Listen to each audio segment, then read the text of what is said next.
Anyway, here we go. Let's do it. So this is episode 3. No, episode 2. I've already fluffed it. Episode 2 of the Better Late Than Never podcast. And I am your gracious host, Dan. And we're also joined by...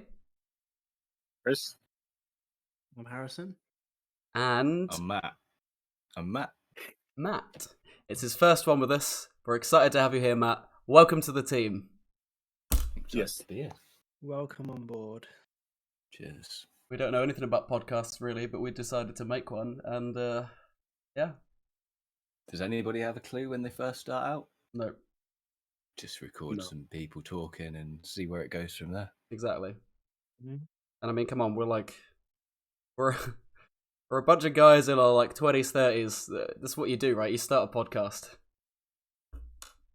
Yeah, we're getting the midlife crisis out of the way early. Yeah. Quarter life crisis. Quarter life, That's yeah. right. Yeah. That's optimistic, but anyway. Yeah.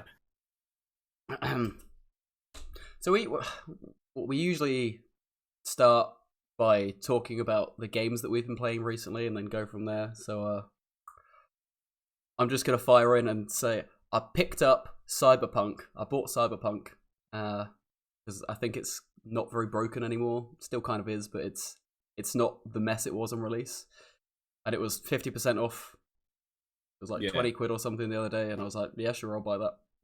Yeah, I did the same a couple of weeks ago. I haven't played loads of it, but I played a decent chunk at the beginning. I'm like 2 hours in, but I'm enjoying it so far. I think the world is actually pretty big and well designed from what I've seen so far.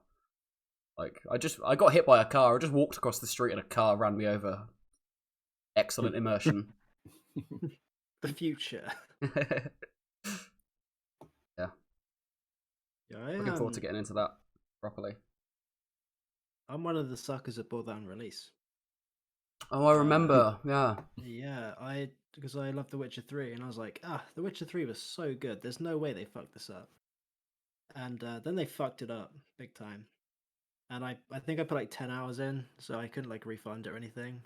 But I got about 10 hours in, I was like, I'm just going to leave this for now, and I'll come back when they fix it. Have you touched it since? No, that was like a year and a half ago, and I've still not gone back. I've got like games I'm playing right now. I'll come back to it at some point. But I've heard like the story's actually really good. Like underneath all the bugs and mess, that there is a good game in there. So we'll see. Yeah, I've enjoyed what I've played of it so far. I ended up getting loads of games that I started playing, and I bought Elden Ring, and I've played a couple of hours of it. I haven't actually played much of it at all, probably much to Dan's dismay. But I need to get into that as well as Cyberpunk. But I played through Horizon, the new one, and completed that, but still got a load of the side quests and bits post-game to do. That was really good. Not sure if it's as good as the first one, but decent enough. And then ended up at the gaming BAFTA seeing some bits on the Guardians of the Galaxy games. I figured I'd give that a shot because it was on Game Pass for free. And that is so much better than the Avengers game. Oh, I've heard, yeah. It's so much. It's actually it's not no forced multiplayer, none of that. You actually get to play around. I mean, it's not the best game in the world by any stretch of the imagination, but it's at least fun. The story's pretty good. I've played like the first hour of it because, like you said, yeah, it's on Game Pass, and the first hour is pretty fun. I look forward to continuing with it at some point, but I have this problem where because Game Pass, everything's on Game Pass, so I just download a game, play it for an hour, and then I'm like, what about this game that's on Game Pass? And I'll play that, and then I just don't play games. It's an insanely good deal. This is the thing with Game Pass, and while Sony have tried releasing their own rival to it, I just don't think it's ever going to compare. We'll see. As it's out for longer, we'll see. But Game Pass is such a good deal at the moment. I think Sony's one needs to find its feet first because it's not even out yet, is it? It's next month. Yeah, they keep emailing me saying that I'm not changing, but if I want to, I can pay them more money. I'll let it find its feet first and then decide. I imagine release day is going to be a whole thing when everyone tries to, download everything at once. Their servers are going to take a beating. Yeah, and that's probably going to taint them for a while as well. So unless they're prepared, they're going to have to deal with the fallout from that initial day for a bit. I mean, sorry. These companies get over it, right? Look at Cyberpunk. Eventually, people are kind of returning to it. It was marred to begin with, but yeah, same with No Man's Sky. Yeah, I was about to bring that up. Sorry, I've just reading your thoughts. Hey, don't do that. It's dangerous.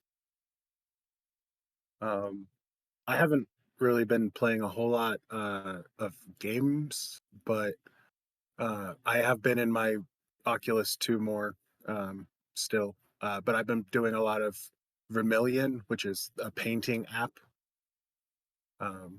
So I can paint to Bob Ross or, do whatever I wanted. It's been a really good release for my mind and everything for the past week or so. So yeah. Is it like proper art? Like you can draw whatever you want, or is it just like an art app essentially for the? I mean, you can draw whatever you want or paint whatever you want. I believe it is limited to oil painting only currently. Okay. There is another one out there that I believe you can do a couple of different styles of painting. But it is more like you can set yourself up in a studio. You can have a canvas, so you can actually be fully sitting down in a chair, and you can bring the canvas to you with the easel and everything, and then you have your paints off to the side, and you can grab different brushes and mix paints in front of you, and it's a lot of fun. Sounds like a lovely time. I think things like that are going to just get more. I've been reading a load up on the metaverse stuff, and it seems like, I don't know if anybody's read or seen Ready Player One. Mm-hmm. I love that. It's almost like it's going that way at the moment. People are buying plots of land in the metaverse. Yes, I've seen and, this. Actually spending real money and sometimes insane amounts to buy land, and I don't know, just build virtual environments on it, and it is going to be a place where people can escape because they don't actually need to. You can do whatever you want, I guess. You can fly if you really wanted to, or simulated flying, obviously. But I always thought there's got to be a market for that sort of thing.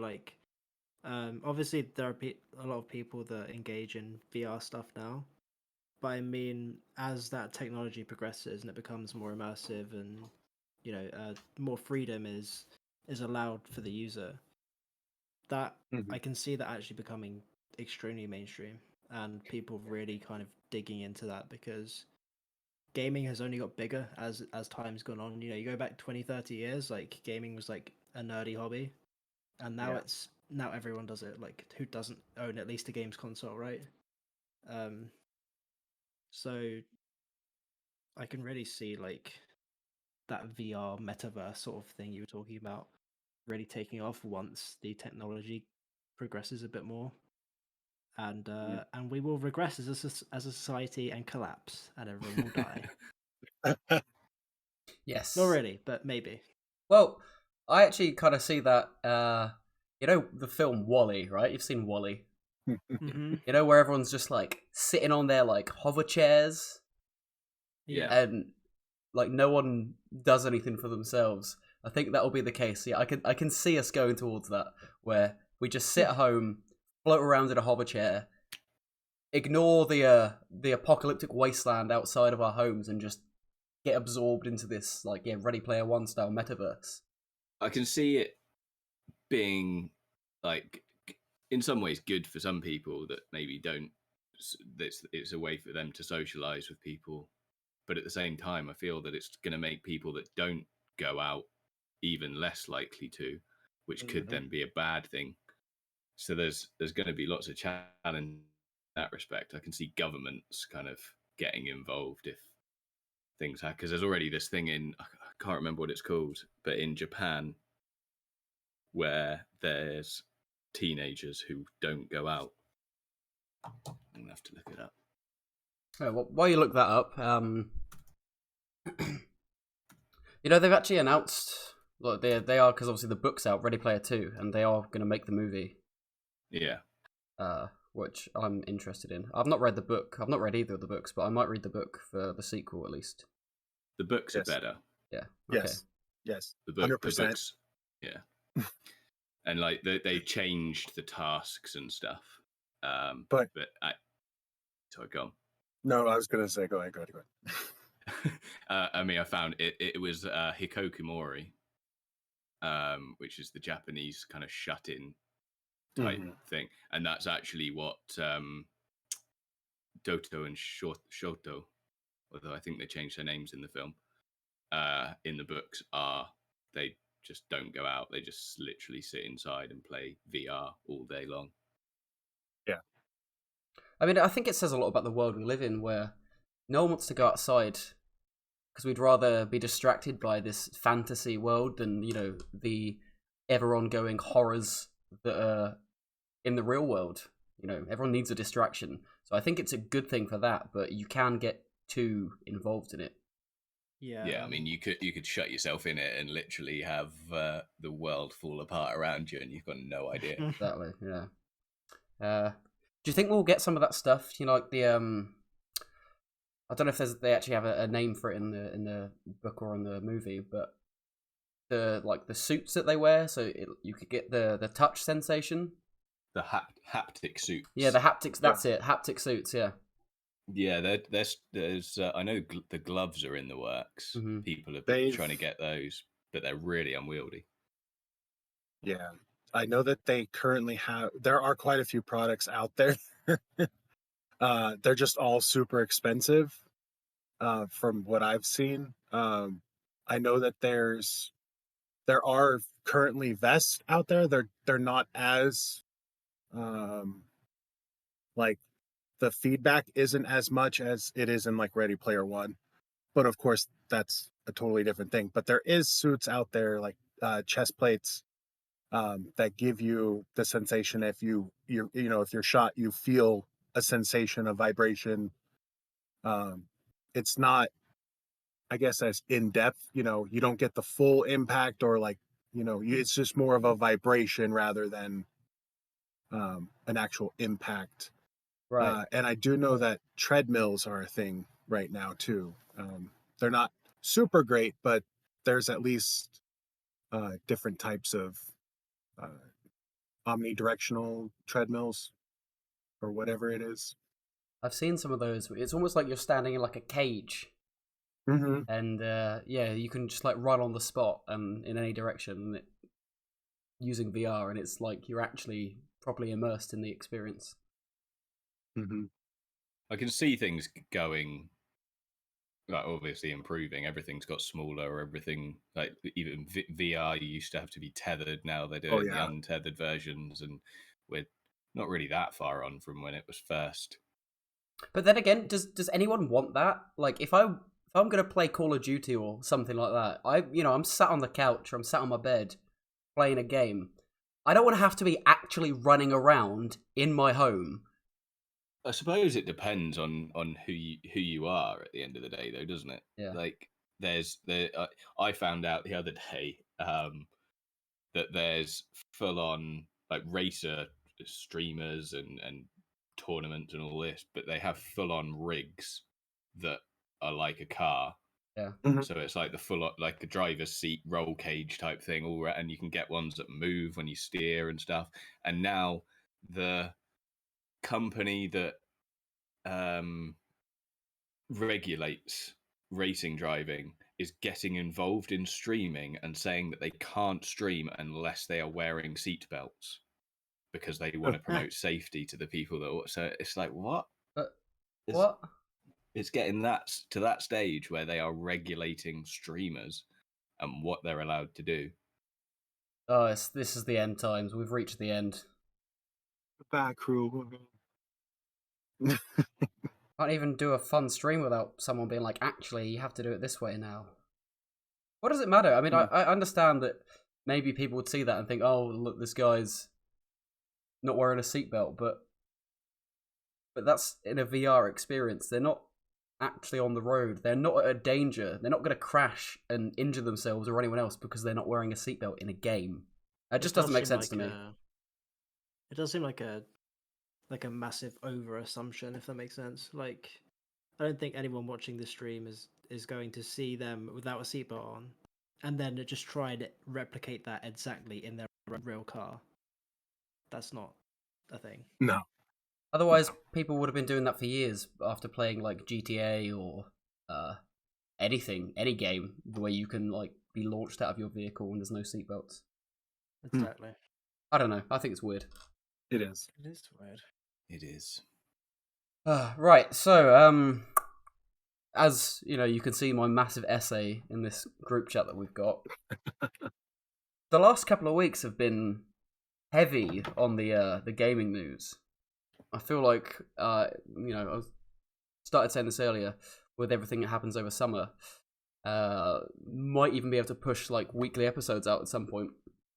Like if there's the content for it, and if I can get my arse in gear to edit and upload things quicker, then yeah, might be able to do that.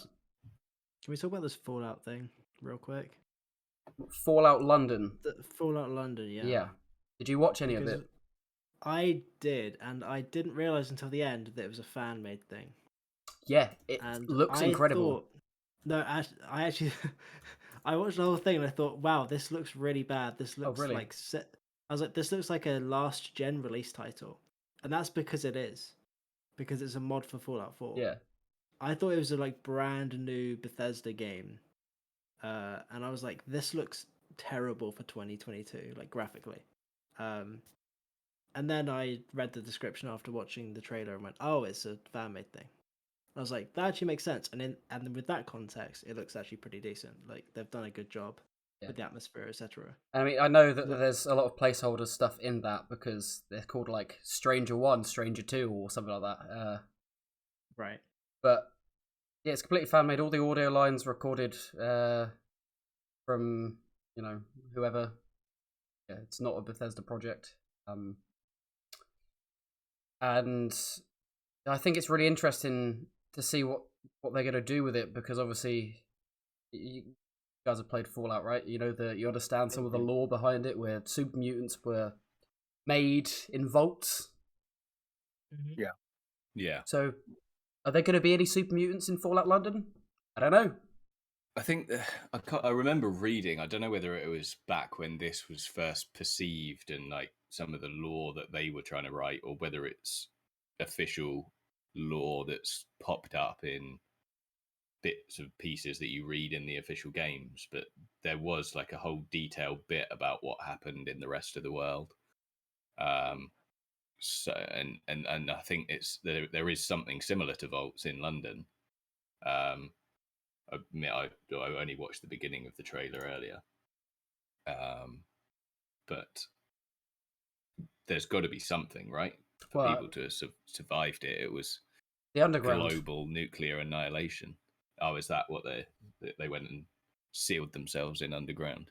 Well, I think because the very end of this trailer, you play a character walks out of a tube station, and there is a tube carriage sitting there. And you hear the announcement of "Mind the Gap." You reckon they've gone actually around London and recorded some of those? Potentially, yeah. I know that I watched the official reveal trailer, but I also found an 18-minute gameplay, and it kind of goes through the opening section of like the beginning of a Fallout game, where it starts, war never changes, and it talks about what happened. And they did mention something I want to say. I couldn't pick up what they said, but something was mentioned in similar like ways of what vaults are, but they called them something different. Right. So from what I saw, there is something vault related, but I couldn't tell exactly if you start in a vault, if you know what happened. But I did think I did see another gameplay trailer out there, so Because there wouldn't be looks any interesting. Vault Tech in London, surely? Because Vault Tech, I think, is just like an American company in universe. Right. No, everything has the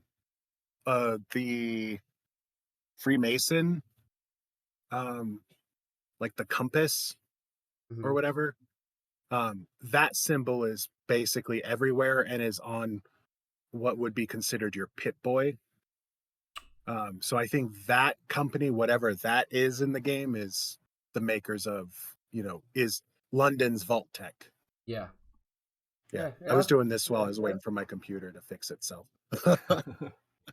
Fair enough. It could well be Masons because I mean I've been reading one of the Dan Brown books recently, and Mhm. in that they're talking about it being a Scottish thing originally, whereas you normally associate the Masons with America. At least I did. I was associated I with did Nick too. Cage. Yeah, yeah. That's terrible. Those films are great. I really do enjoy them. But... Yeah, they're terrible, but they're good terrible. So yeah, I'm interested in Fallout London. Like I don't know, because it's not Bethesda. I have my things about it, but I think you've just I got to mean, go it in knowing seems it's a fan-made thing. yeah, and Yeah. it seems that when Bethesda doesn't have its part in something Fallout related, it tends to kind of go well, like New Vegas did.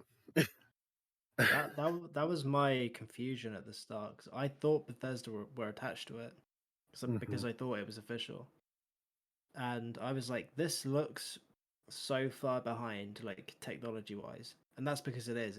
It's a Fallout 4 mod, and that game came out 7 years ago, right? So like, of course it's limited, Yeah. but that's kind of that's my like head like I guess the opinion I have of Bethesda nowadays. I like it wasn't in my opinion below them to release something like of what I deem to be like low quality in today's age, just because my opinion of them is so low right now. Yeah, and they've not really released anything. It doesn't feel like it because all of the stuff is Fallout 76, Elder Scrolls Online. It doesn't feel like they've released anything new for a long time. So it feels like it would be about right for them to be launching something now. Well, the thing is they would have been launching 2 games this year, but they've been delayed to next year because, of course, they have. Yeah, because one of the is it Elder Scrolls 6 is that still a long No, time? that's way off. Yeah. They released a little teaser for that a couple of years ago to Yeah, get people to shut the fuck up, but it's nowhere near ready. I knew that it because they mentioned at that point that was when PS4 and Xbox One and stuff was still out, and they mentioned that it wouldn't be till the next gen, and now the next gen's out and it's still a way off. Yeah, it's they've always said it was going to be after Starfield, and Starfield has now been delayed alongside That's what's Redfall been. to 2023. Apparently, some of the devs were worrying that it was going to be the next Cyberpunk, so they've delayed it just so they have more time to polish it, maybe not crunch. I mean, I'd rather that. Yeah, I'd rather most wait part. another Yeah. 6 months to a year for a like a fully working game than. Well, I mean, it's Bethesda. It's never going to work on release, is it? Yeah, it's weird. Bethesda went, yeah, you know what, this is too buggy, Yeah. and they delayed it. I think as much as it broke my heart for Cyberpunk to be released in the state it was, there's a silver lining there where it was so broken that it was sort of like a revelation to the gaming space that like this is not good enough and people will not stand for it. And I think that instilled some sort of standard for developers, at least big AAA developers, to sort of realize they can't ship that level of game anymore, or like in the future, I guess. So if that is true, where Starfield was, as you said, cyberpunk level, and they went, this isn't good enough, we need to delay it, that's actually a good thing. Like, I don't think anyone's actually gonna have wanted a cyberpunk game this year as opposed to waiting an extra year or so and it being functional. Well, I think it's impressive that they've actually delayed it this early, because it was due to come out in December, I believe. So the fact that they've done it 7 months early, Right. 7 months before it was due to release, shows that they know it's not going to be ready. Like, because you've got 7 months to finish working on that. That's 6 months maybe to finish working on it. Which, with a massive company like that, with a lot of staff working on that as their main project, that's a lot of man hours to finish working on it. And if they're like, yeah, it's not going to be ready in 6 months, it'll be ready when it's ready, I think it's a much better standpoint than releasing a broken game and everyone refunding it or complaining constantly, and then no one supports Bethesda anymore. Just like Fallout 76. I've actually, I think when I found out that got delayed, I saw something about God of War Ragnarok as well. Like, the dev said that's still on track to come out this year. And I was honestly surprised, because I was like, dude, if you're going to delay it, like, just do it now when all the delays are being announced. Like, just sort of like slip in there and be like, oh yeah, by the way, us too. But they didn't, so that sort of gives me confidence, but also like we've seen like surprisingly little for a game that's coming out this year. So in my head, I'm still like, oh, it's not coming out this year, but it like still is on track, and we've had official confirmation that is still the plan. So we'll see. There's a lot like that at the moment, though, and especially I've noticed with a lot of the stuff that was announced with the PS5 or shortly before it got released, that they just said 2022. They didn't give any sort of release date. And I was looking at the slate for stuff that's coming up but till the end of the year, and there was stuff up until about June, and then the rest is just at some point, and we still don't have a release date for tons of this stuff that they've said is coming out this year. And it just seems odd to me that you're not you're not telling people when something's going to be out, and we've only got like just over 6 months left of the year. It is it's worrying, but at the same time, it's like, let me just inhale my hopium for a second. That, like, the summer sort of leads to a lot of announcements in that regard. True.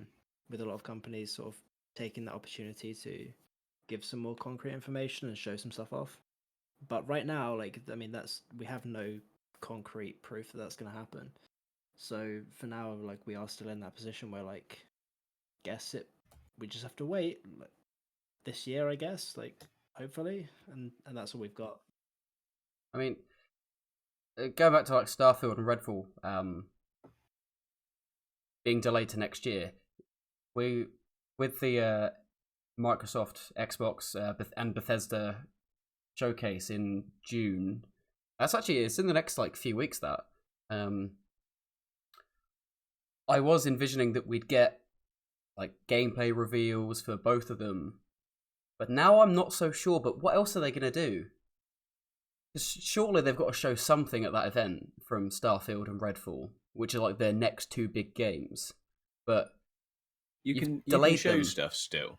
You can still show stuff though, because even if it's not ready at this stage, surely that's mostly making sure everything runs smoothly. You can put together either pre-rendered content or predefined stuff and fix it up just to show footage. Yeah.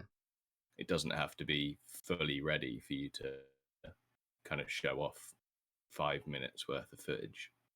Yeah, I guess so. Mm-hmm.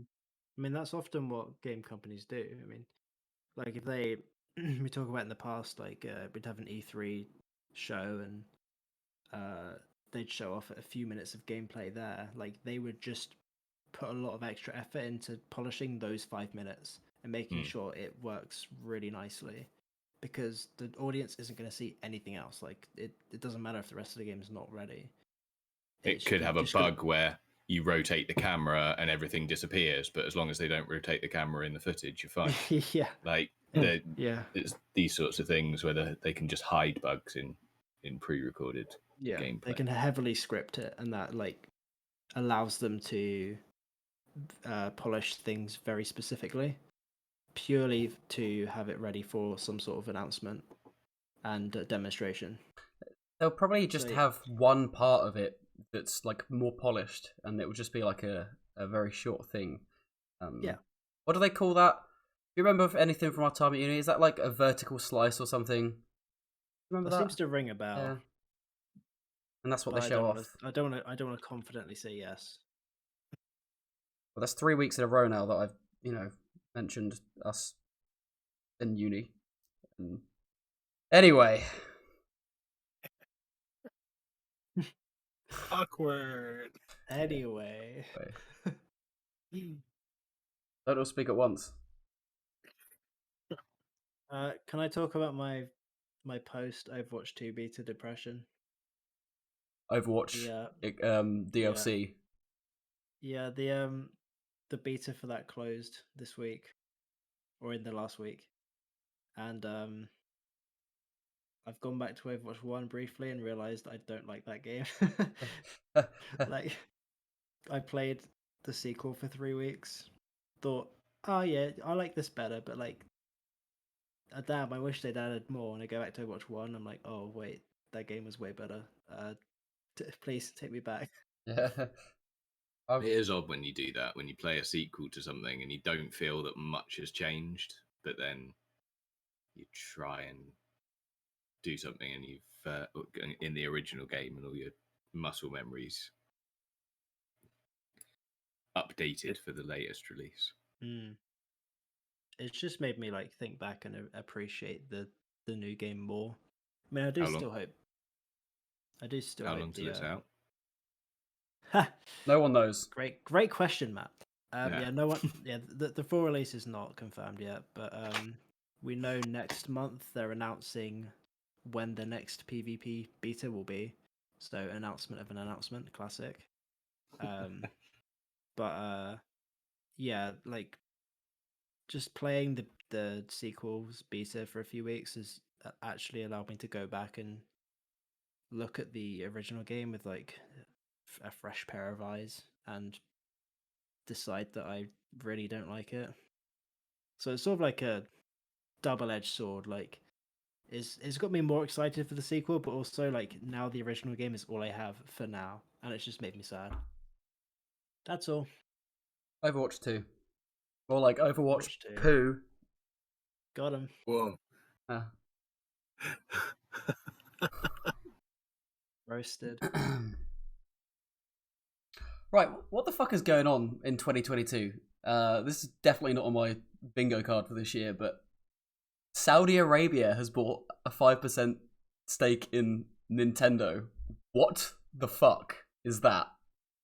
Why? I don't really know what that means. Neither do I. I'll be honest with you. I haven't read more than the headline. Like, I don't have the money for that. But if I had bought 5% of Nintendo, what does that give me? You know, like how much control does that give them in terms of None. the comings and goings? You know what I mean? Like, Yeah, I'd say pretty much 0. yeah, You'd have to have a decent stake in something to swing a decision the way that you want it. Like I'd say 20%. I don't know. I don't know much about investing, if I'm honest. Yeah, this is something that I saw it pop up everywhere when it was announced, and everyone's making a big deal about it. And to me, it's not it is because of who bought it, and that's why it's out and everywhere. But it's anyone that had if anyone had the money to do it, they could have done it. It's not saying they weren't able to do it before. They just decided to do it now, and they bought such a little percentage of stake that I think it's just more of hey, look, this person bought this, but it really has no impact type so of thing. I'm just reading something now. that basically, based on this purchase, that female characters will no longer be able to drive in Mario Kart. I'm pretty sure that's a Because- joke. That's And, gotta like, be. Yeah. That's gotta be a joke. that's just the headline I'm reading. I'm like, this can't be real. That's got to be a satire post. Oh, They wouldn't. That can't apply. Even if that was true, it wouldn't apply to. Is that? like, Are you reading Hard Drive? yeah. That is a satirical website. Oh, thank God. Okay, good. No, good. I'm glad. I'm glad. Like- I just typed in Saudi Arabia Nintendo, and that was one of the first results So- that came up. One of Oh, thank God. Okay, I'm glad. But carry on. one of the other articles, one of the most recent articles on there, is Spider-Man's girlfriends announced plans to fall off a building again. Like it's a jokey site. Oh, okay, good. I thought like maybe like in their region, like in the sort of Middle Eastern region that would apply, but I'm glad it's not true. Because that would just be fucking wild. I think this is probably why it's also there's a bit of controversy around it, though, right? Because Saudi Arabia's laws aren't the most inclusive, shall we say, to Mhm. put it lightly, and a lot of people don't like that anybody supports a company with, a country with that much restriction. Yeah. Similar with China, people are getting funny that like Marvel and film companies cut out scenes from their film in China. And I guess from a business standpoint, it makes sense because you want to make money. China is a massive market, but they also so you kind of have to do it if you want to make money there. But morally, should you? Yeah. Right. I actually have a relevant thing to add to this. I watched Eternals and Shang-Chi over the last Oh, you week. did? They're the two Marvel films I hadn't seen yet. Eternals is fine, very average, but I actually really enjoyed Shang-Chi, and I was like, this must have made so much money, and I looked it up. And it made like domestically it was pretty good, and then like internationally it was like way down. I was like, why the fuck? And then I realized it didn't release in China for like similar reasons to what you just mentioned, Matt. Like it didn't like meet the sort of Chinese government standards of like they claimed it painted China in a negative light. And I watched the film and I don't see that at all. I think if anything they would put extra effort into paying respect to the Chinese culture. Like there was a ton of Mandarin in the film. Yep. And I think there were like some quotes from Chinese people who like natives who had seen the film and they were very pleased with that and like how much Mandarin they'd used. And I think from what I could see, the reason was that it wasn't released in China was the main star of the film, whose name escapes me now. It's like Simu Liu, I think his name is. Yeah. But his parents left communist China and moved to Canada. And he did an interview like recently in the last couple of years where like he talked about why they left China and moved to a different country, and that's enough for like the government to basically say that he's basically like a no, like you can't, because he's like said something against China, even though that's in the like most shallow basic level of like, oh, they just didn't like where they lived so they moved.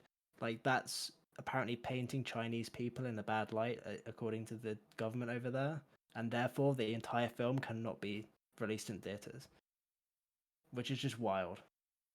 Yeah. To me.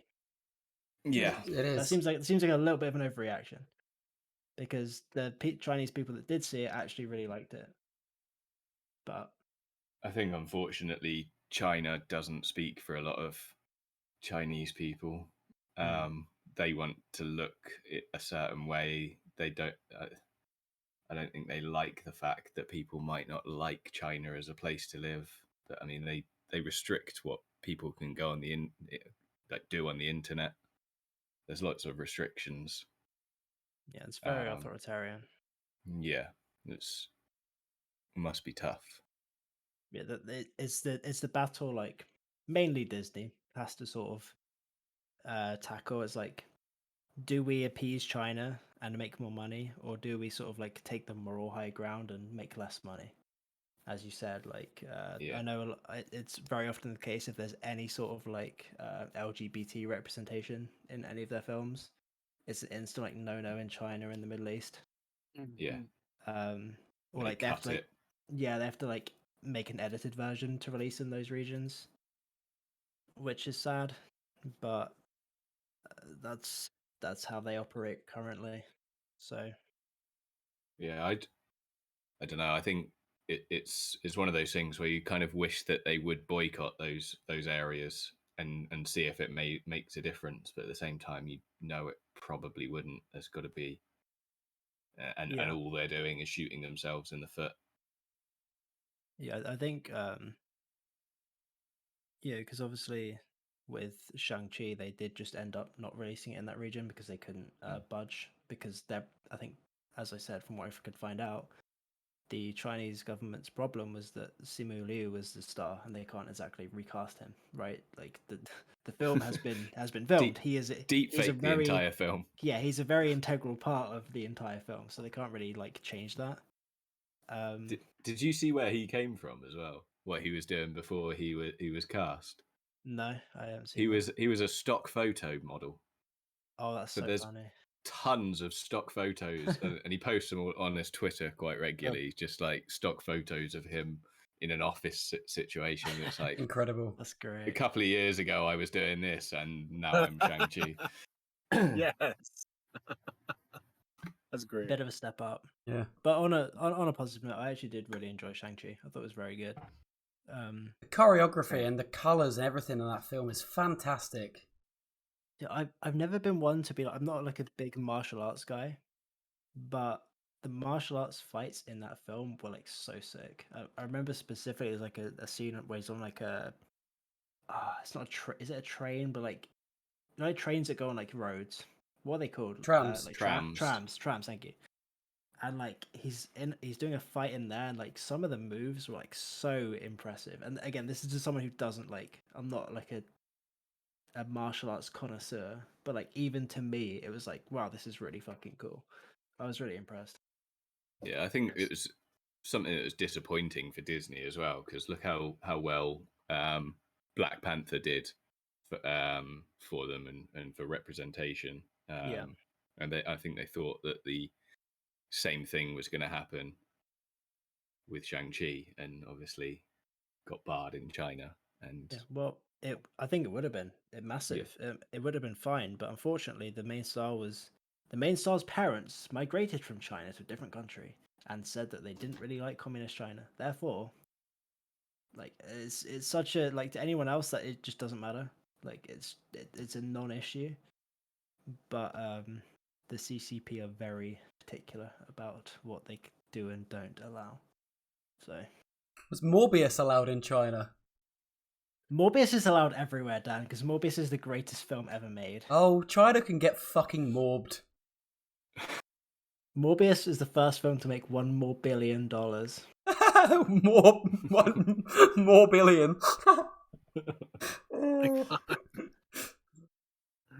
I kind of want to watch Morbius, but like really drunk. I'm not gonna watch it sober. Wait, but no. Right, you got to save this. Next time I'm in Southampton or something, we'll have to get really drunk and watch Morbius. watch Morbius. Yeah, I actually watched a video this week where someone went to his local cinema to watch Morbius for 5 days in a row. Ooh. But like he didn't want to support the film because it's so bad and he doesn't like Jared Leto, so he purchased tickets to see Everything Everywhere All at Once, which is a film he does like, but then snuck into the Morbius like showing. It was like he was like, if I get caught, this is gonna be so embarrassing because I'm the guy sneaking in to see Morbius. Like, so he like wore different clothes and like he wore like a cap some days, so like the staff wouldn't catch on like who he is. It was really funny. Why would you do that? you know what? It wasn't worth it because at the end he was just like so relieved on the 5th day that it was his final viewing. He said like after one viewing that was enough. Like he didn't need to watch it again, but he had to watch it 4 more times for the sake of the video. And he was just miserable because the film is so awful. Did you not take a nap for the movie? No, he was Wait, what? he Did you was committed. actually have to watch it? Just go once and then say you've been 5 times for the sake of the internet. I mean, he could have actually.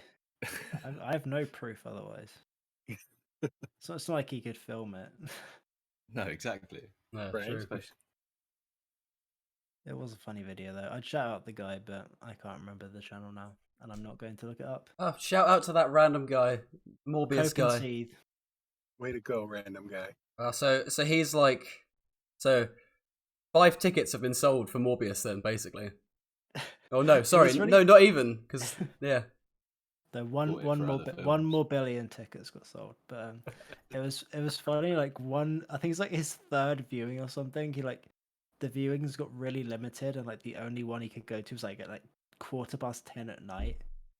And Oh no. he showed a picture of the theater, and like more than half the seats were booked. Like it was like 3-4 weeks after Morbius had been released, and he was like, "Who the hell is going to see Morbius 3 weeks after release at 10 p.m.? Like, what is going on?" Maybe someone, or was it an actual picture of people in the room, not the booking site with how many were booked? Yeah, he's just showed a screenshot of the booking like layout. Yeah, I guess. maybe somebody's just gone online and booked them to prevent people from going to see. You're funding the movie. Yeah. Very true.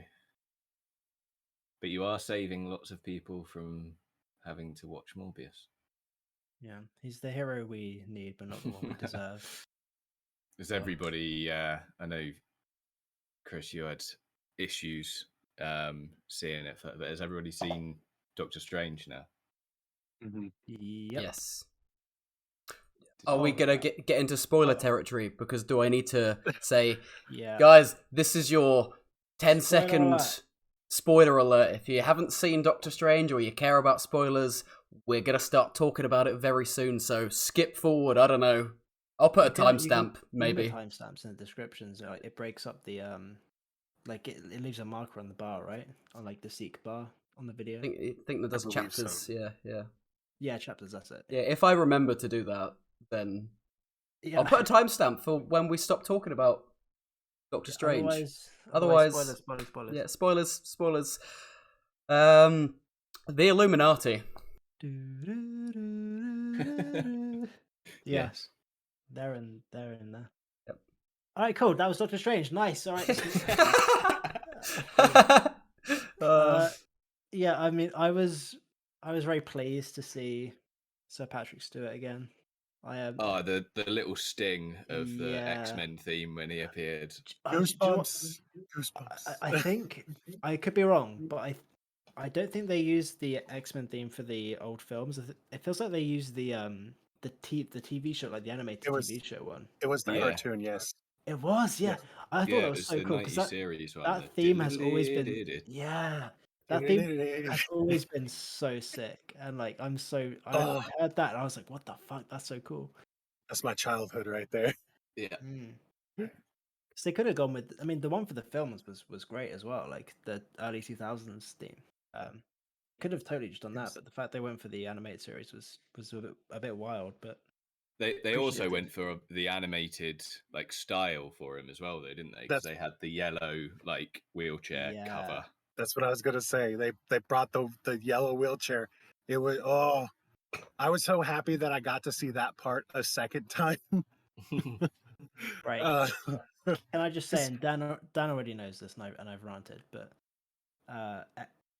every time he came on screen in his big yellow wheelchair, there was this girl a couple of seats to my right that would laugh every time he came on screen. I guess she found the wheelchair goofy or something. I was like, don't you fucking dare disrespect Sir Patrick Stewart, you fucking heathen. Like, do you know who the fuck you're talking to? Do not dare laugh at him. The one thing and I tried getting him involved in it to no avail, but Southampton has put forward for the 2025 City of Culture. Yep. their tagline is "Make it so," Oh, and I was like, they need to get Patrick Stewart as the voice of this campaign. The campaign's pretty much over now, though, so Damn it. Yeah, my friend's been doing a lot of work for that, but that would have been perfect.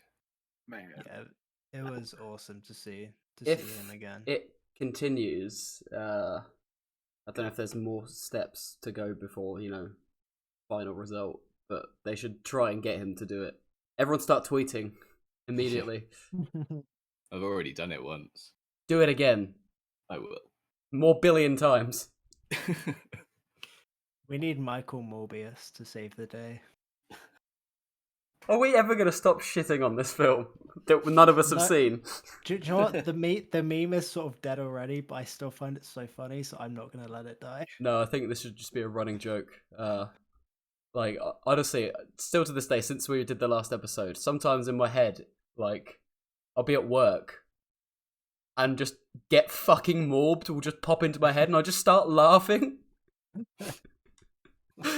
And then people look at me like, what? And I'm like, oh, you wouldn't understand. Just that scene from Joker. You wouldn't get it. Yeah. Society. Do you guys like spaghetti? Yes. I love spaghetti, especially when it's made out of John Krasinski. Wow. I am actually very supportive of him being Reed Richards. Me too. I dig it. I just like John Krasinski. I'm excited for Fantastic Four to be part of the MCU. Yeah. And please let him return as that role. There's like a tiny part of me which is worried that like he was just a cameo for that film and that the actual Reed Richards will be a different actor. But I don't see them doing that. That would seem very strange, I think. Especially with all of the other stuff they've done. So they brought back Black Fork, whatever his name is. From Black Bolt. That's the one. Yeah. From the Inhumans. Which I never actually... That's probably the one Marvel thing I've not seen. Was it an ABC show or something? Possibly. Yeah, I've not seen it either. But they've made all of these things canon now, and I'm assuming everybody's also seen Spider-Man. Mm-hmm. Yep. With you've obviously got Matt Murdock. Hell yeah. Daredevil!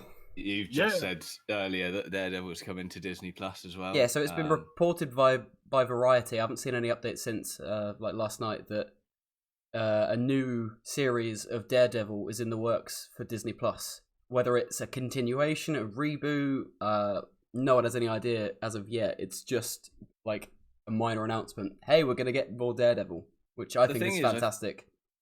I feel with the fact that they're now exploring the multiverse, it is literally the best way for them to reuse all of these actors and things that they've had for other shows, because most of the variants have looked the same. There are the occasional ones like Loki where he's had people that look different, and I guess in infinite universes there's potentially infinite ways they could look, but it means they can that do anything. Can say everything is canon now. Every Marvel show, and it can, if it's not affecting the current universe we're watching, it's just happened in a different universe.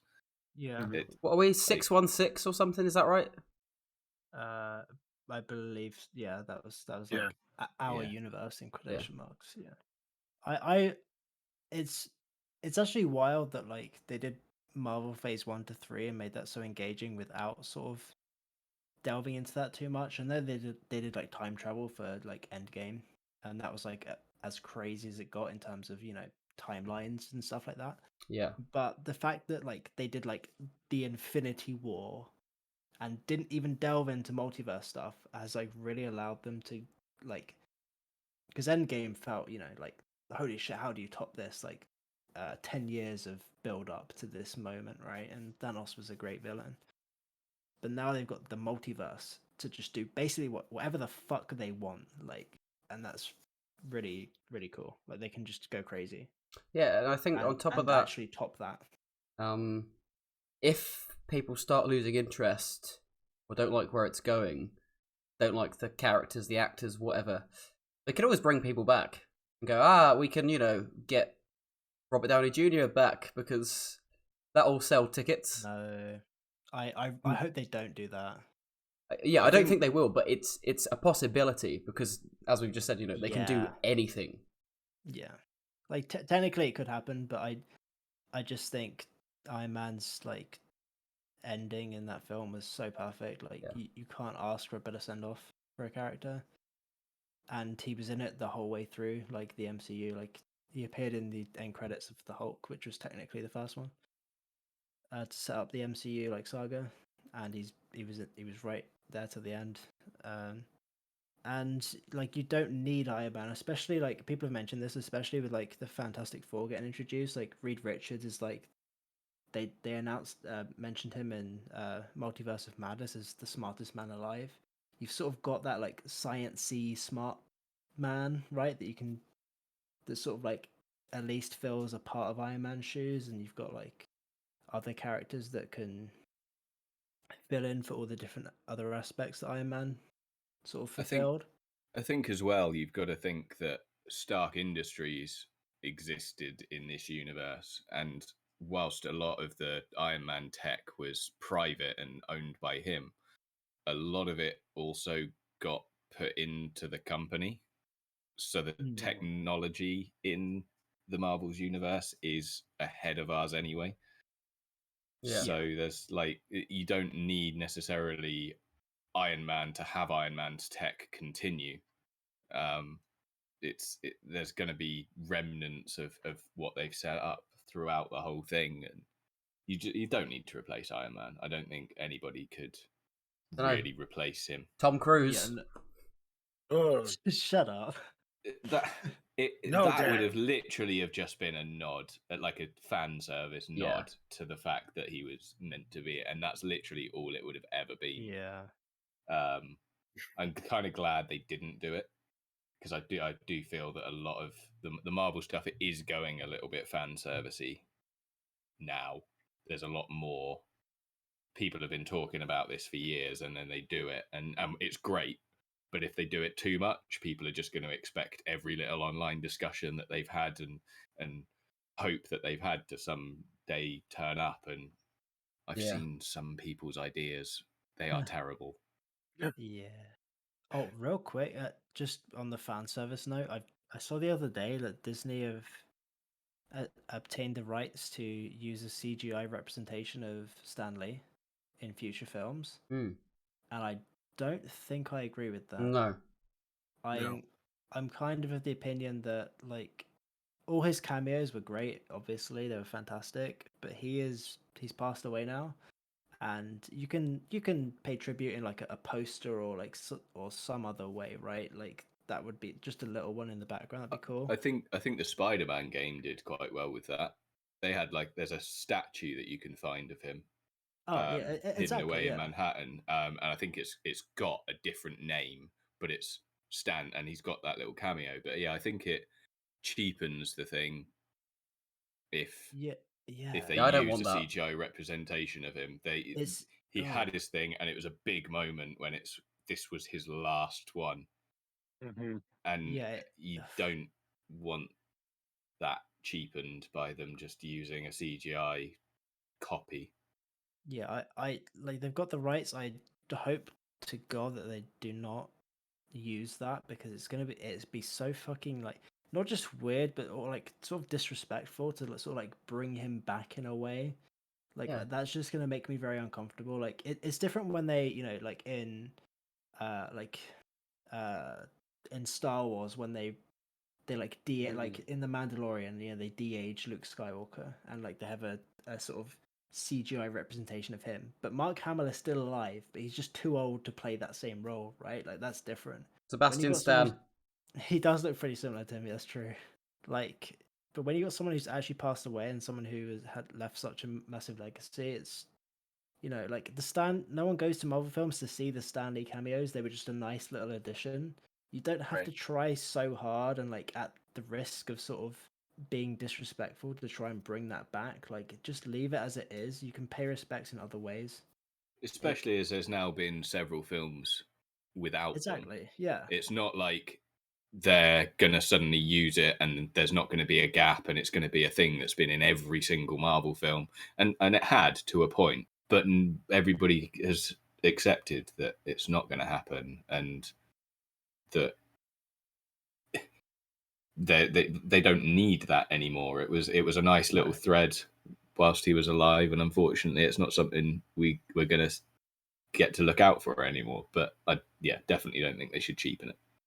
Yeah, again, as I said, they've retained the rights. I hope that from what I saw, it was a very common opinion that was a bad idea. So I hope that sort of Disney see that and decide not to utilize that right.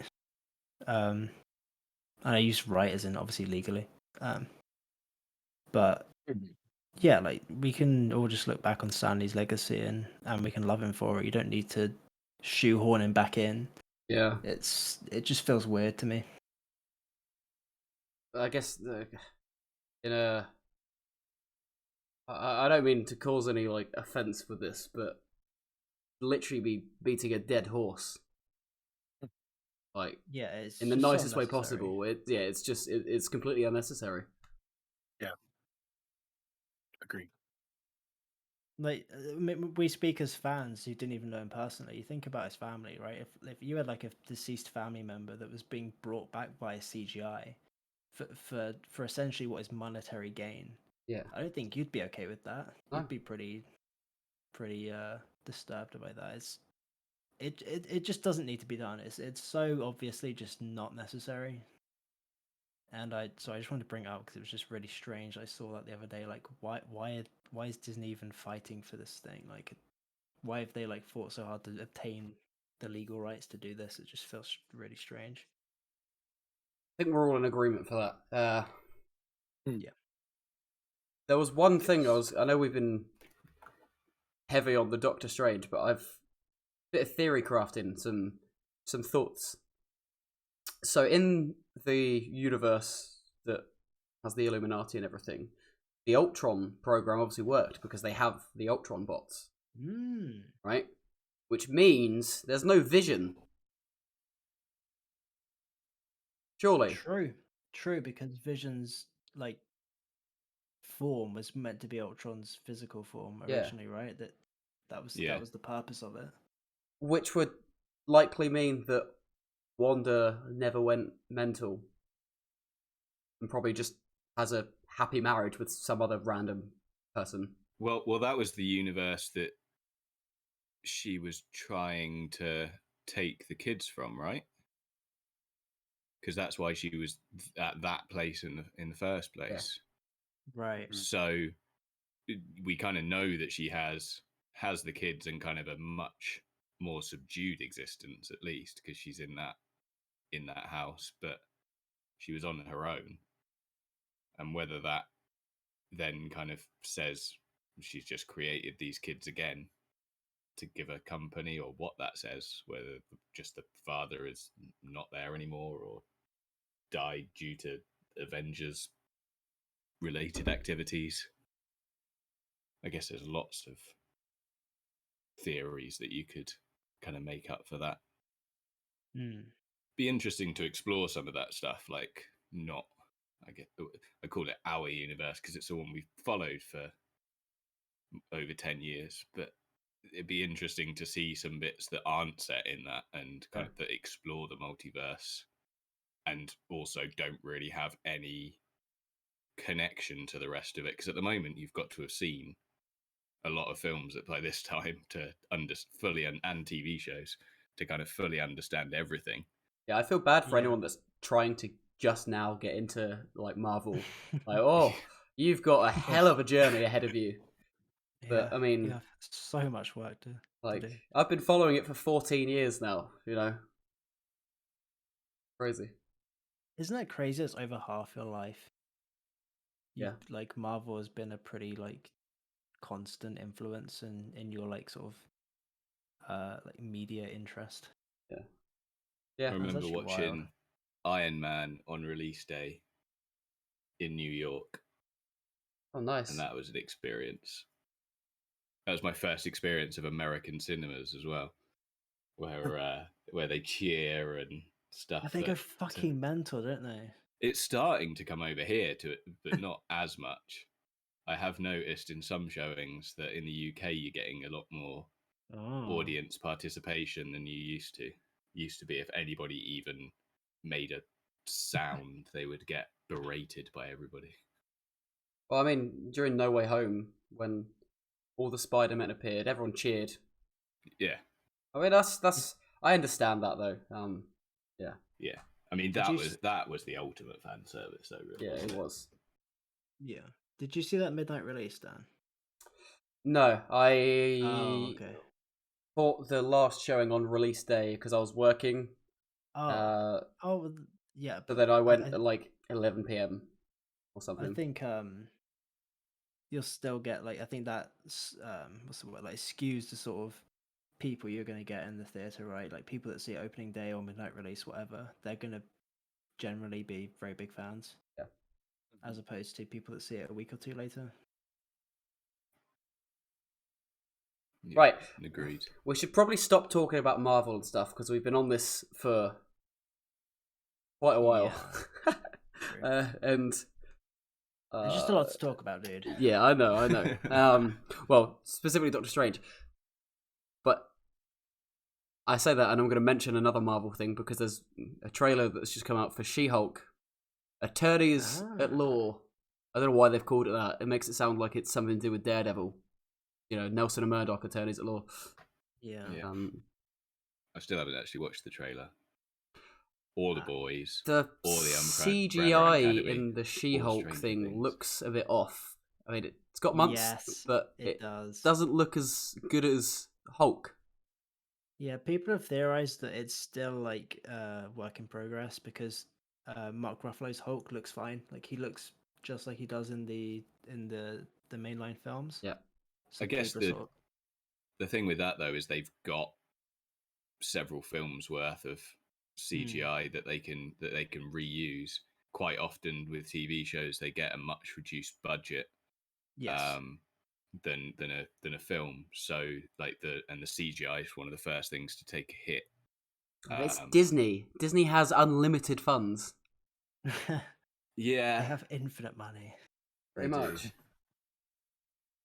Bottomless pockets. I think as well. Obviously, I don't think Mark Ruffalo is going to be in every single episode. So if he's in fewer scenes, they have let's say in the extreme example, he's just in one scene. Just for argument's sake, they can make the CGI in that look way better than if he's in every single episode, like She-Hulk is going to be. Yeah, true.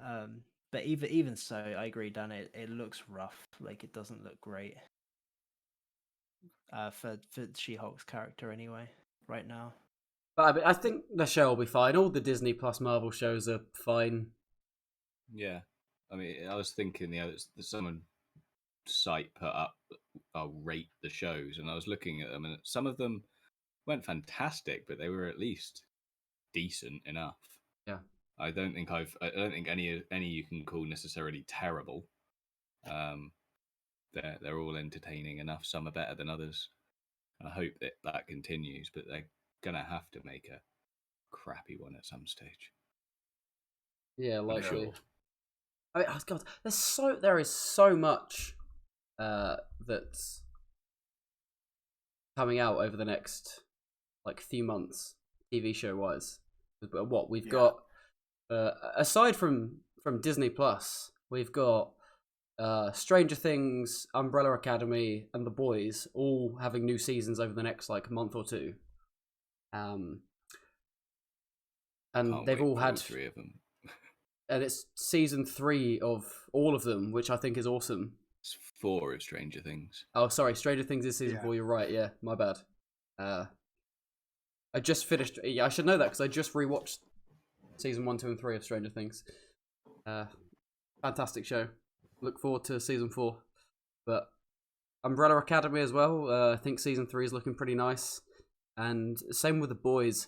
I think each season of The Boys just gets more and more messed up. Yeah, definitely. I saw some people talking about that. It looks like there's something up with Homelander in the trailer, and it's like there's always been something up with Homelander. Yeah, Like that guy is, weird. beyond psychotic. Yes, I mean first season pushed a kid off the roof.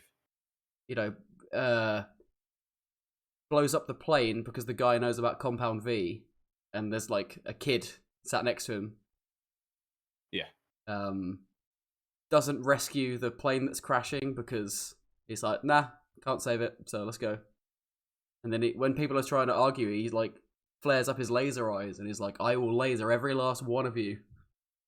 That show is so messed up. Yeah.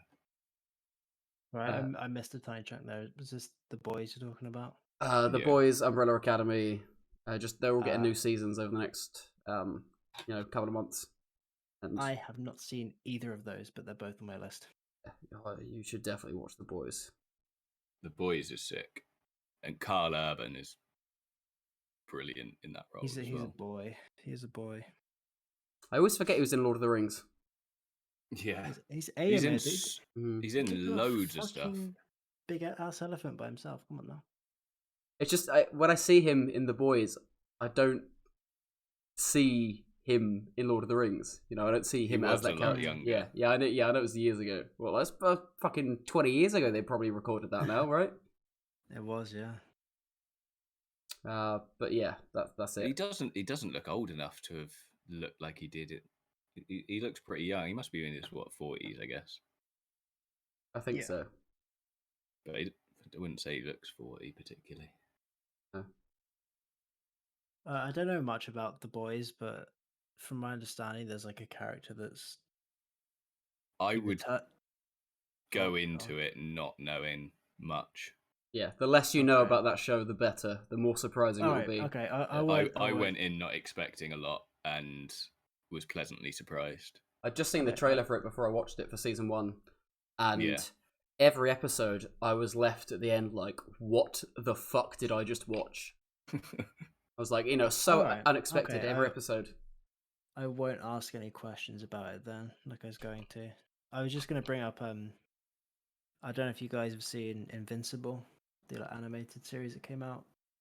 I think it was either last year or year before. No, I've not. It's an Amazon thing, but that is excellent. Like it starts off like a. That is The Boys, though, isn't it? Pretty sure. What Invincible? I think it's related to The Boys somehow. As far as I know, it's not, but I could be wrong because I haven't seen The Boys. It's crazy. But anyway, it starts out very like a like a teen sort of superhero thing, and you're sort of like, okay, like what is this? But I won't spoil anything, but it changes course very fucking quickly, and it catches you off guard, and it's very, very, it's actually really good. Invincible is excellent. I would really recommend it. J.K. Simmons in it. What a legend. Yes, he is. He plays a very good character as well. Very interesting. So, highly recommend that one. I'll give it a watch at some point. Obi-Wan Kenobi comes out soon. 1 week to go. 1 week. 1 week to go. 1 week. Close. Yeah. Can I just say it's been lovely to see the like fan reception for Hayden Christensen returning? Yes. Everyone's so pumped, and he just seems like so happy to be back, and it's really nice because he got kind of hard flamed for some of like his portrayal of Anakin a couple of decades ago, but I think that definitely everyone was a bit harsh, and secondly, everyone is just happy to have him back, and it's cool. I think it's kind of a generational thing as well with the prequels. I find that a lot of people my age and that who were late, early teens by the time it came out,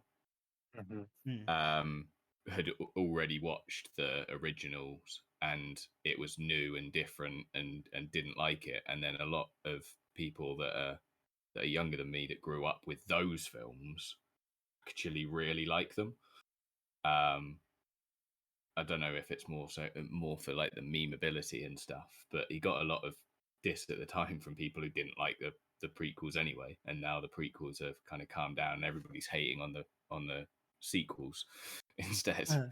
Yeah, I was just gonna say that I think the prequels are now painted in a more positive light since we've got the sequel trilogy. Yeah. Do we want to go there? No. I think we mentioned. I think we mentioned this last week that we could have a whole episode dedicated to the sequel trilogy, and just the like Star Wars, the 9 Star Wars films as a whole. That is not today's episode, but we can do that in the future. I will go off. Right. Okay. Well, yeah, we can do it at some point.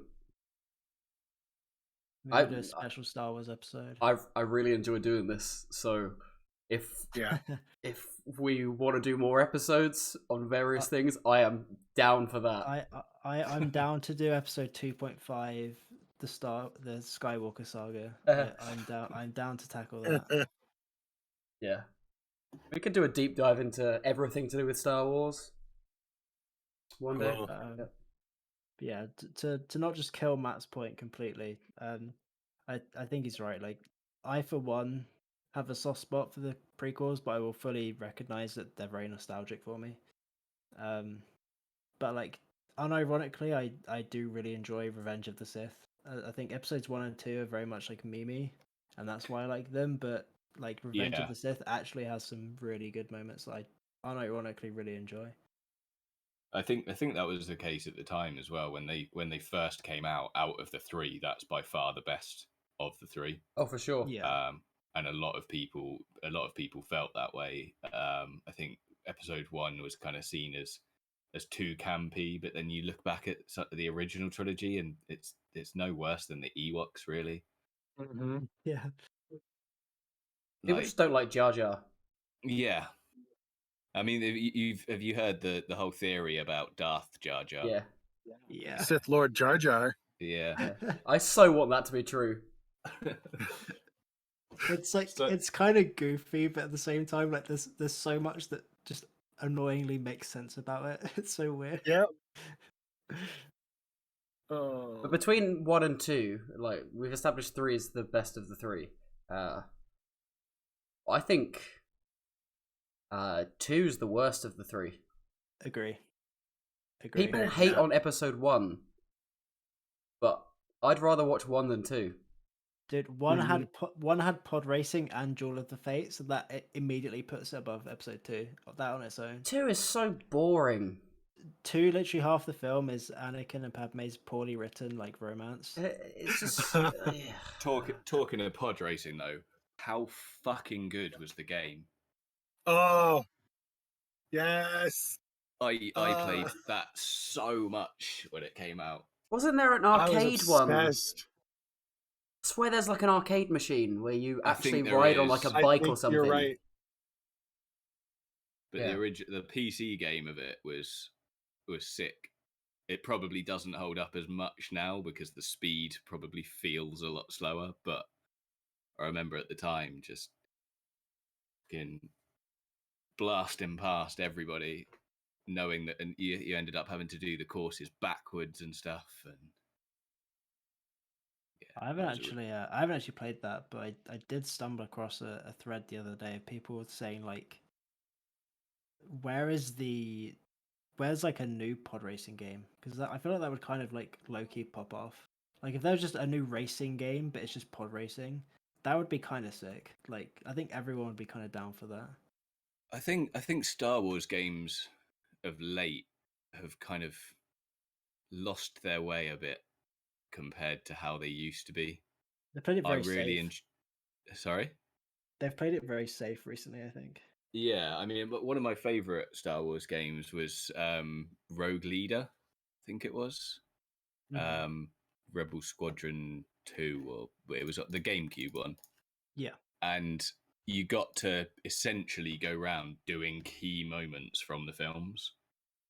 And they've not done anything like that since for the prequels or the sequels or anything where you can just take part in these massive set pieces and fly recognizable crafts.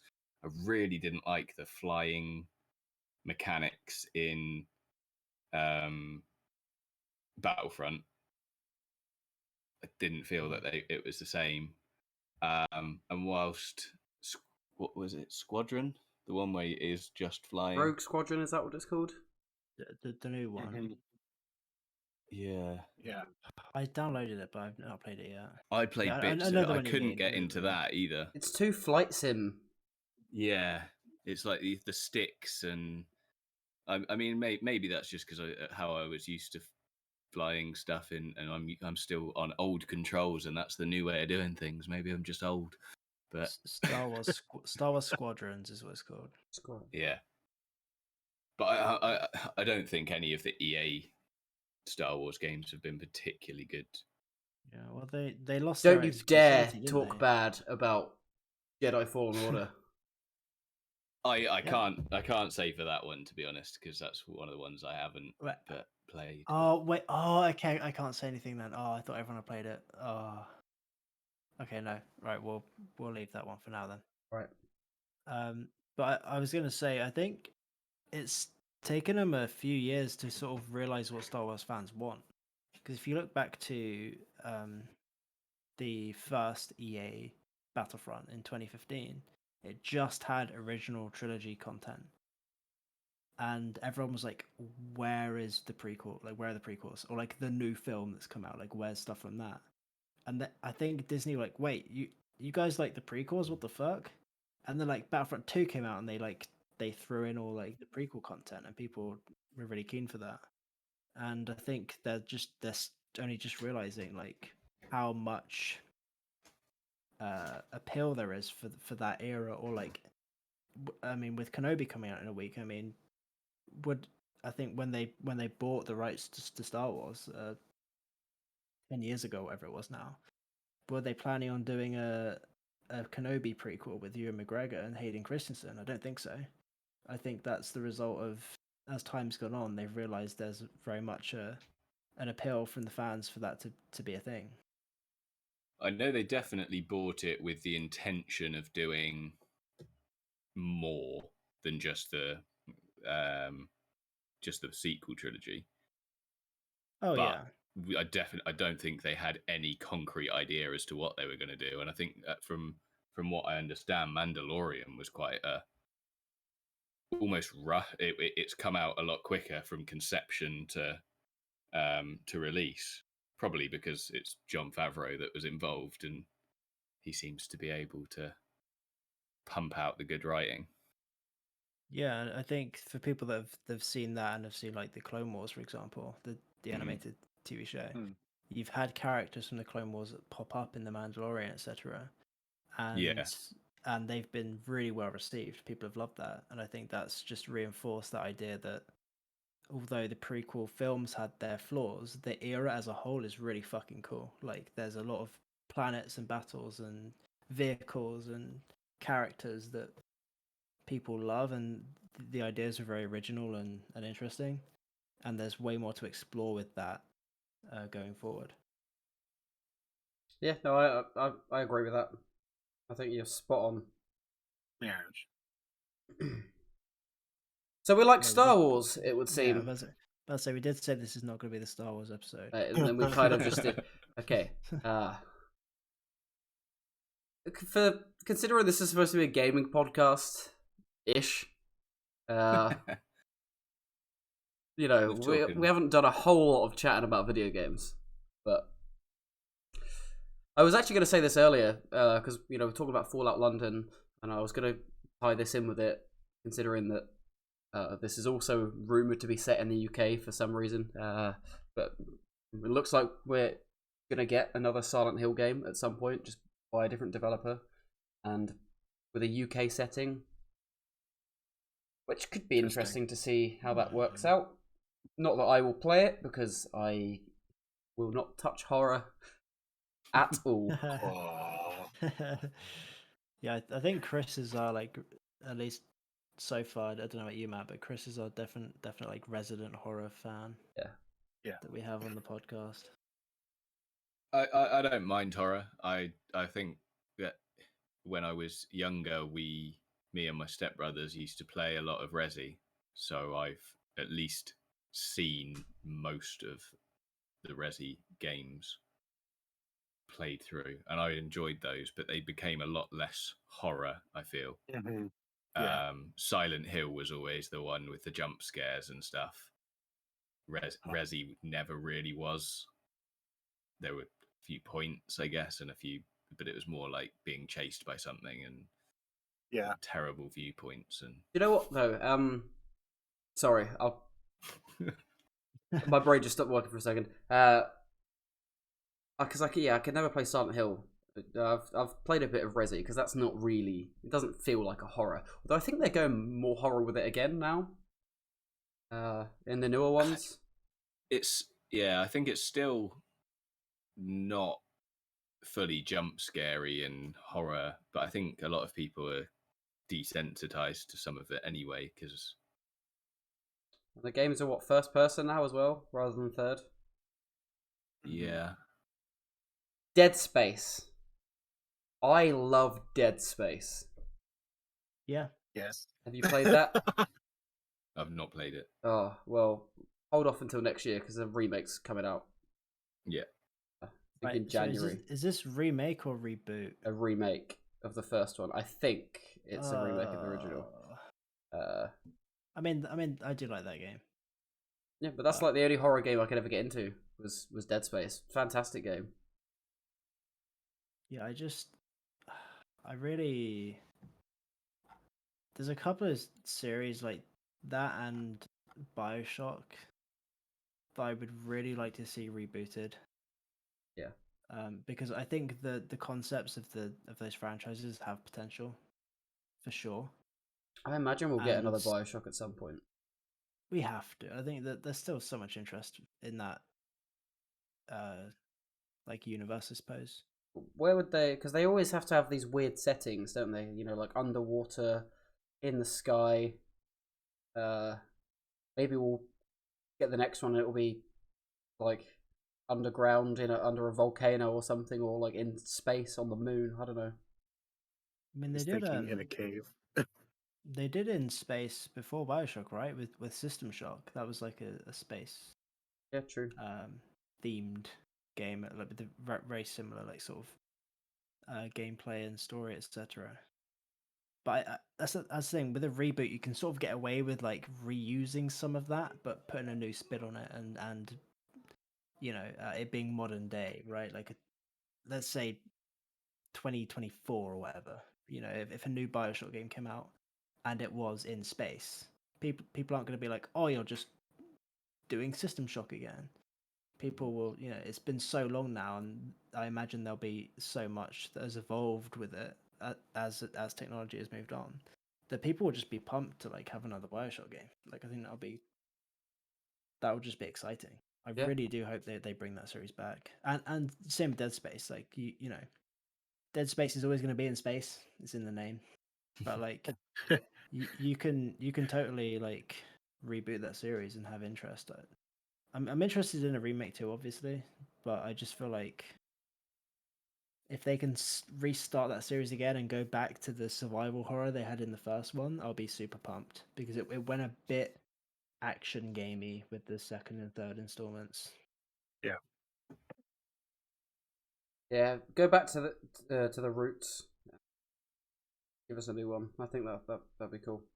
Then maybe they try to gauge interest in the franchise by remaking the original first.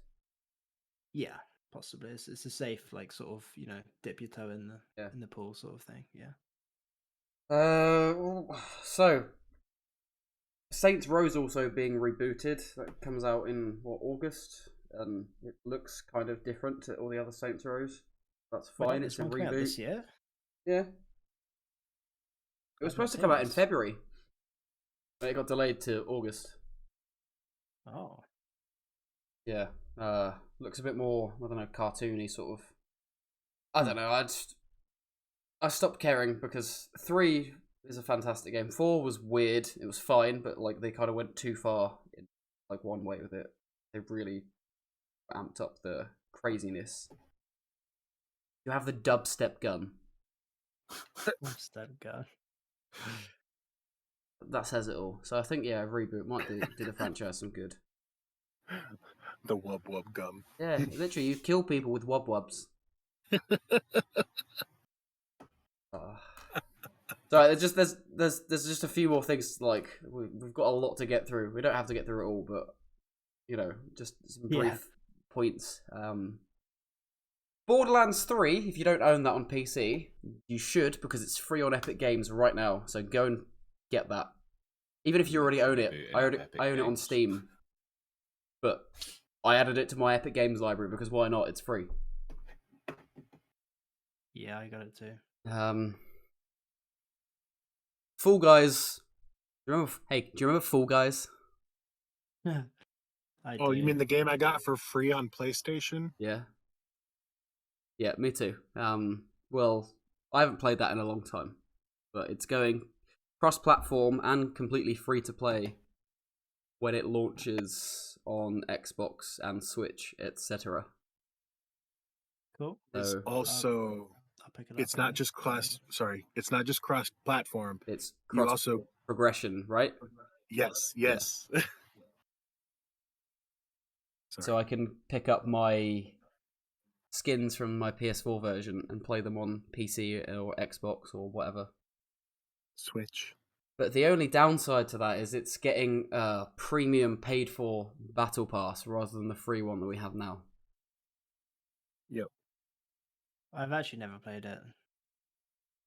Well, I mean, it's going free to play, so it is fun. It's good fun. Yeah. Yeah. To play with some friends in It's the same hard, lobby. Oh yeah, but it's fun. It's not. Doesn't really seem like a game that I'd pay for a battle pass for, though. No, you're not going to get any. It's just all cosmetic stuff, I'm pretty sure. Yeah, exactly. Yeah. I don't really care. The game's fun, and I'd rather play Fall Guys than Fortnite. yeah, true. Don't worry, I'm going to cut all this out. All this me going and not knowing what I'm talking about.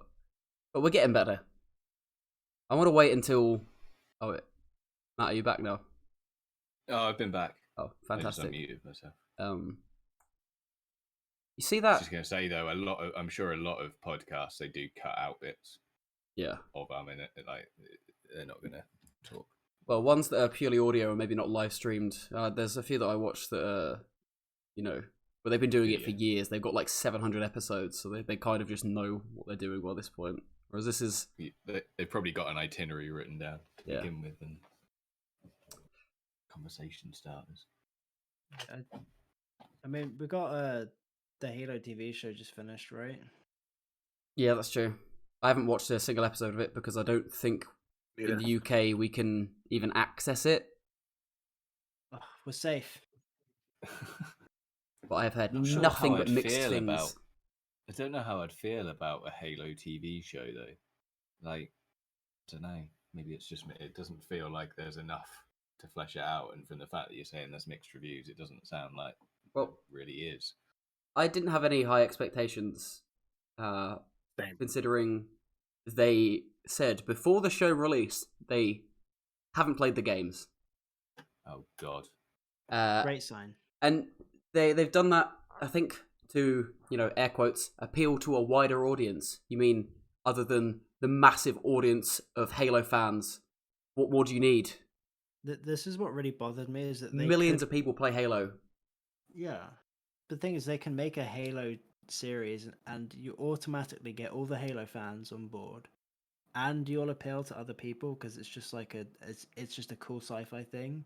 But instead, they've gone for generic sci-fi, slapped Halo onto it, lost the interest of almost all the Halo fans, and like gained some generic viewer base because it's some just generic sci-fi thing they've created. It's like that doesn't seem like a good trade-off. No, I don't not think at all. they've taken the right path there at all. It's interesting you say that there's mixed reviews though, because everything I've heard has been negative. But I hear that there is some good like scenes in it. I've heard the action's alright. but other than that, it's a mess. Like story wise. Maybe I can take the hit for you guys and just watch it and give you my opinion. Please do. You're a hero, Chris. Oh, man. Oh, what am I doing? Fine. The sacrifice will not be in vain. Uh, Yeah, I just know that Master Chief takes his helmet off in the first episode, which is just fucking wild. And that there's a Master Chief sex scene later on in the season. oh yeah, yeah. With a character he meets like that episode or the episode before. He's known them for like fucking 20 minutes, and then he bangs them. And it's just like that. It's just not in any way Halo. There's just no like. Why would you want to Master- bang Master Chief? Master Chief doesn't even get to bang Cortana, and that's like the most believable person he can bang. I guarantee he'd And be and covered she's in not real. shit Yeah. because he, shits and pisses into his suit. Why would you want to sleep with that? Like I just from what I've heard, I'm just like I don't care how good the action is. I don't want to watch this. Like it just not for me. What else do we got here? Not much. A whole list of stuff, but I just went overkill with everything anyway, so you don't have to go through it all. Although, Okay. Diablo Immortal. That's what's next. But you Diablo have phones, Immortal. right? You guys have phones? And now they are releasing it on PC. Oh, because you guys have got PCs, PCs, now. right? Yeah. Wow. And it's like, okay, maybe you should have led with that when you announced it. Although from what I've seen, it's still going to have like the mobile sort of interface.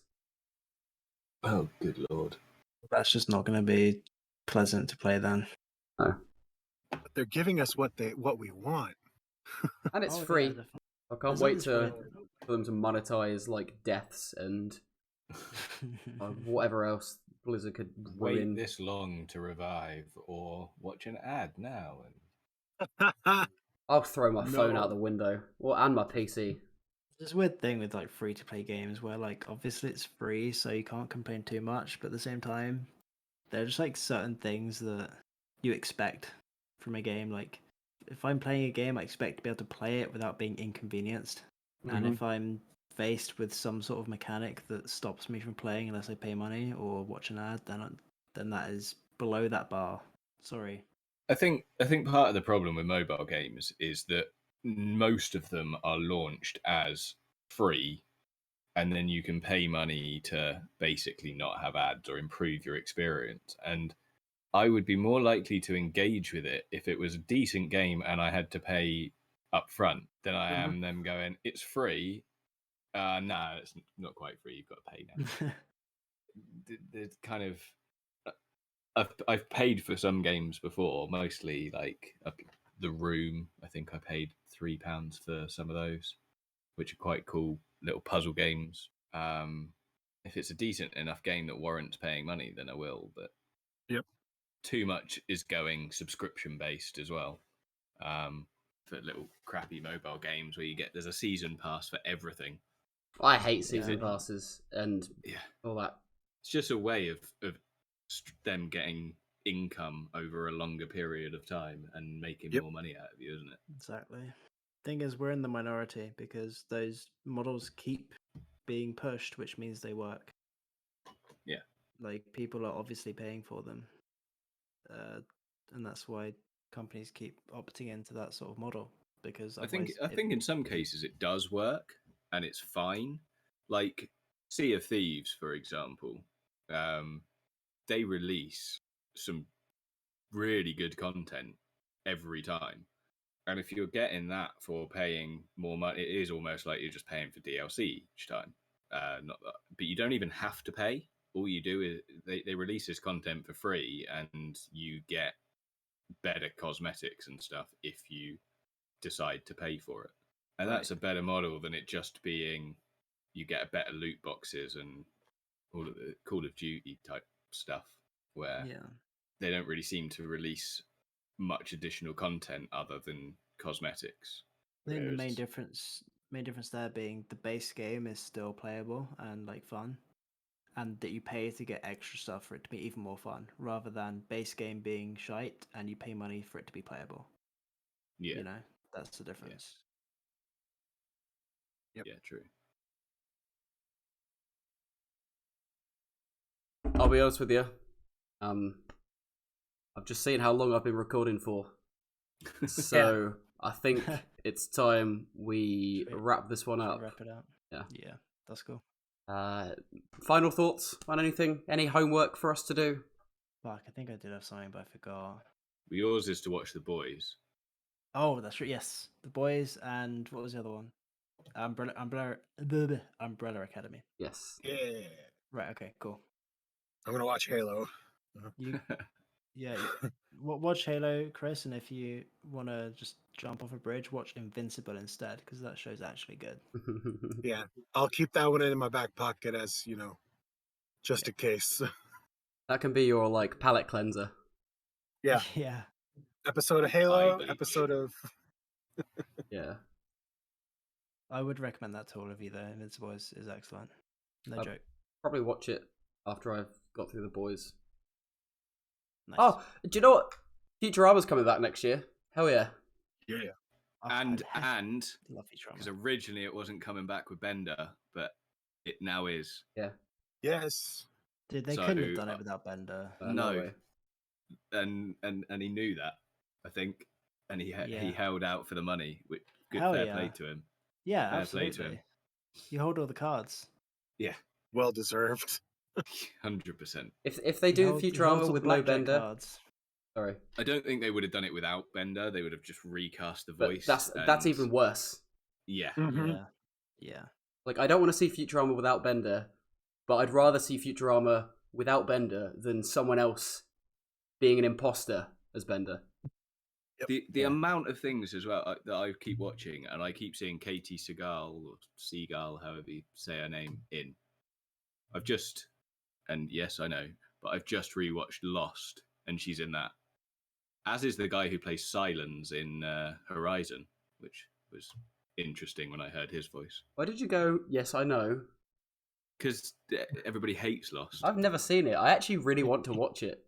It actually holds up on a rewatch now that everybody's got over the last episode and everybody kind of didn't like how it ended. Please don't actually it's spoil actually this for not me bad. because I will watch it one day. No. Oh no, I'm not going to. But people didn't like it. Got a lot of flack at the time for how it ended. The show overall though is solid. I've seen it. Like it actually is like pretty decent. Yeah, I never saw. I think the final 3 or so episodes. And I ran out of stuff to watch, and I was just kind of like, I'm going to watch Lost. And there's loads of people in it. What's his face out of It's Always Sunny? Mac, he's in it. What's his name? Rob McEl something. Rob McElhenney or whatever. I don't know how to pronounce it. Yeah, that's it. But there's loads of people because it's obviously quite old now. That the people whose career has been made since that you wouldn't have recognised at the time, but actually now you go back and see it, and there's quite a few in it. Yeah. God, that I have this problem though. Every single time I watch a show and I see someone, I'm like, my brain's like, where have I know I've seen them in something else before, and I have to find out. I have to like look it up. I'm the same. Or remember what they've been in. The annoying thing is though, when you find out who they are and you look on IMDb at their previous credits and you're like, I've seen that, but I don't think I'd have recognised them from it. Yeah. And it doesn't quite quench your need to know where you know them from. Mm-hmm. That's always frustrating. For sure. Cool. Right. Cool. So, I guess time to end this because this is overrun by a fair bit. So, if there was ever time to end it, it would be now because now is better late than never. See ya. Bye.